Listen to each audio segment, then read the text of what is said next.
Alrighty, what's going on, guys? The light was a little bright there.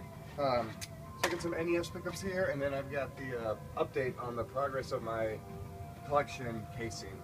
So first here, this is the Ninja Turtles Tournament Fighters game that I got the other week, and I was able to take that sticker off there.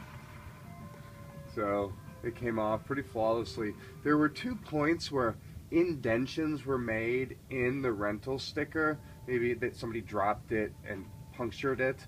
So the places where it was punctured were right in the middle of the turtles word, and then over here.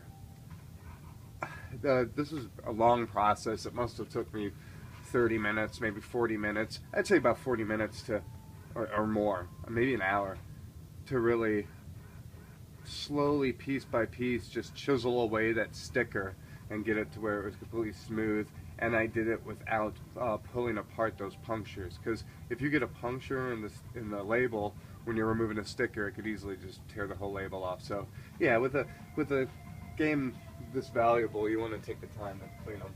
So as far as the other pickups I got here, I picked up Secret Storm. So that's a Color Dreams game. This is black cart. Now normally the black carts are more rarer, but this one isn't. Apparently this is, I think this is only in black cart. I'm not even sure if there's a blue cart variant. If not, the blue cart is the more rare one. And I'm pretty sure that's this game, not Secret Scout. Because I always get Secret Storm and Secret Scout mixed up. I'm sure several other people do. The prices are night and day though. One's, 150, one's 50. So, alright, and then finally got a copy of Mario's Time Machine.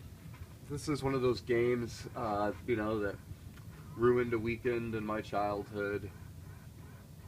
And for some reason, I remember playing this at one of my aunt's house out in the country, and that's the only reason I ever really had any interest in this game, was because it was the only game to play out there.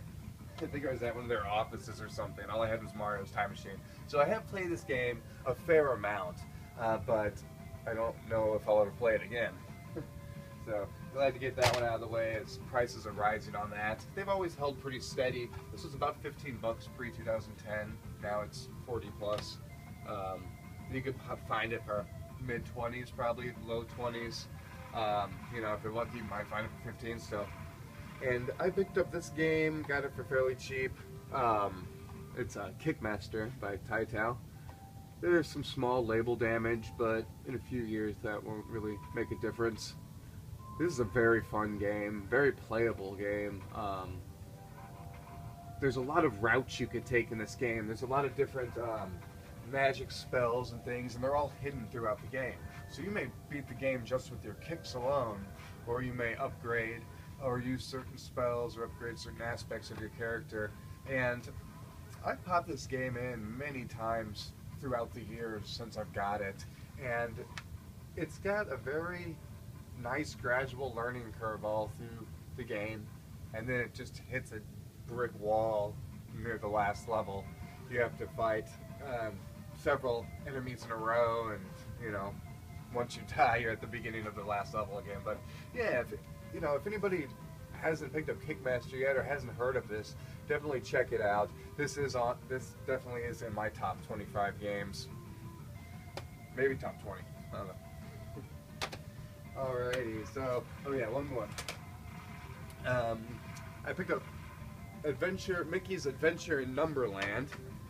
I've had Letterland forever, and I never really ran into Numberland anywhere.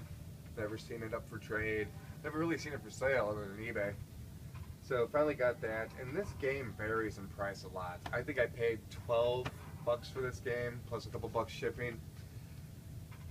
It easily goes from low to mid 20s on eBay, and like I said, you don't see this game around a lot. It's definitely the more rare one out of the 3 Mickey games on the NES.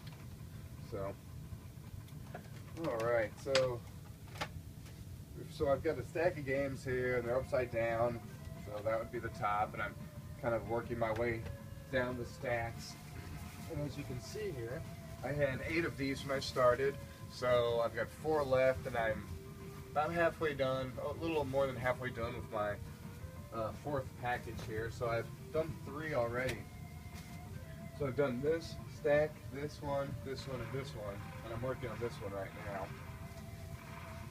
I'm very, very satisfied with these cases. They look amazing. If you have a black light in your room, they actually give off like a nice blue hue along the, like a little blue glow along the edges, so the whole thing kind of shines. And when you look at it, say like from this angle, you get like a nice blue glow on the side, and then it makes nice straight lines down the edges.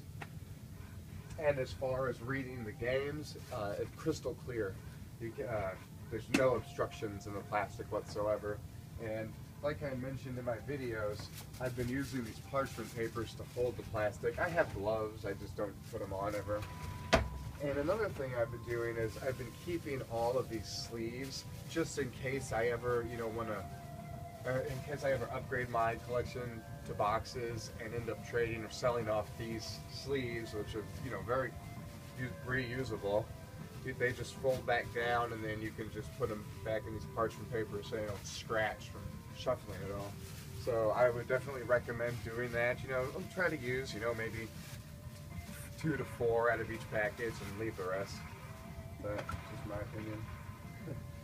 But like I was saying, crystal clear. You can read right through them. There's no obstructions, and they stack evenly. So you can put your Colored Dreams games in there. You can put your bunch games in there that have that, that extra lip on them, and they do not stack uneven because they actually, the weight of the cases are what's stacking, not the boxes now. And also the way of the cases, they don't cause any bends or folds in the plastic. So if you catch a glare, you don't see any miscued waves if you have them stacked like I do. I know a lot of people have their games just going, this way, which one day I think in my shelving that I have planned, I will store the games going this way, I believe, but just for convenience. I do like them like this so you can read them, but if I decided to make a shelf like that, it would be very costly and time consuming to make inserts for them all, because I wouldn't just stack them. I would have to have like a little space for each of them, and once you're talking that, it's just too much work. So to me, I'll probably go sideways eventually, but not for now. So yeah, that's it. If anybody was hesitant on picking some of these up or anything, or wanted to see what they looked like, this is what it's looking like so far, like I said right there. And I'm pretty much going to be able to knock out this whole shelf with what I have, and maybe halfway up in here. So I'll keep you guys updated as I progress with this. I thought it was going to take a lot longer than it is. Like I said, I'm almost halfway through. I'm almost done with 100 already, and it's only been 4 days. 3 or 4 days. This is day number 4. So yeah, pretty happy with that. So alrighty, well that's it for now, and well, yeah, that was it. Okay, thought I had another game. Okay, cool. Well, I will see you guys soon, and like I said, I'll keep you updated on this, so expect to hear something soon. Peace.